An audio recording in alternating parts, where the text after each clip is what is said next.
તો ડાકોર ખાતે ફાગણી પૂનમના મેળાને લઈને રાજ્યભરના શ્રદ્ધાળુઓ ઉમટી પડવાની શક્યતા વચ્ચે Gujarat state road transport corporation દ્વારા વિશેષ આયોજન કરવામાં આવ્યું છે।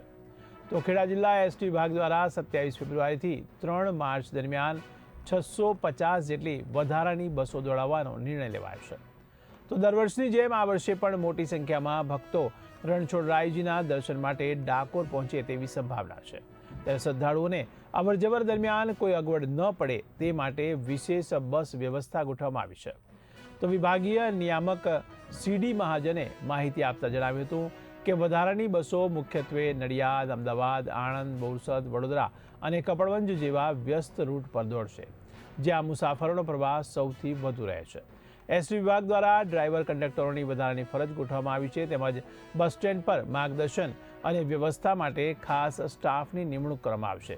આયોજનથી હજારો શ્રદ્ધાળુઓને સરળ અને સુરક્ષિત મુસાફરીનો લાભ મળશે અને મેળા દરમિયાન ટ્રાફિક દબાણ ઘટાડવામાં પણ મદદ મળશે। એસટી વિભાગ નડિયાદ દ્વારા જે દર વર્ષે આયોજન કરવામાં આવે છે તેવી રીતે સમગ્ર મેળાનું સંચાલન અંગે આયોજન કરી લેવામાં આવે છે, જેની અંદર સદર ડે જે મેળો છે એ તારીખ 27/2/2024થી લઈ તારીખ 3/3/2024 સુધી ચાલનાર છે, જેની અંદર અમે તબક્કાવાર જે બસો છે એની અમે ગોઠવણી પણ કરી દીધી છે અને સમગ્ર મેળા દરમિયાન ટોટલ 630 બસો દ્વારા અમે સંચાલન કરવાના છીએ। તેમજ મુસાફરોનો વધુ પડતો ધસારો હશે તો એના માટે પણ એક્સ્ટ્રા બસોનું આયોજન અમે હાથ ધરીશું। સાહેબ, સિનિયર સિટીઝન માટે કેવી વ્યવસ્થા? સિનિયર સિટીઝન માટે જે આપણા રેગ્યુલર ભાડા જે નિર્ધારિત કર્યા છે સરકાર દ્વારા, તેના માટે જે નિર્ધારિત ભાડું છે તે જ લાગુ પડશે।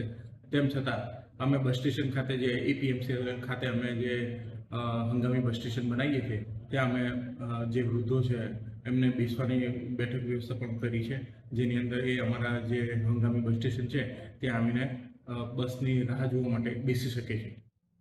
ભાવિક ભક્તોને દર્શન કરીને ત્વરિત પાછા જતા જે એસટીની અહીં સગવડ કરવામાં આવી છે, એમાં ભાડામાં કોઈ વધારો ઘટાડો કે શું?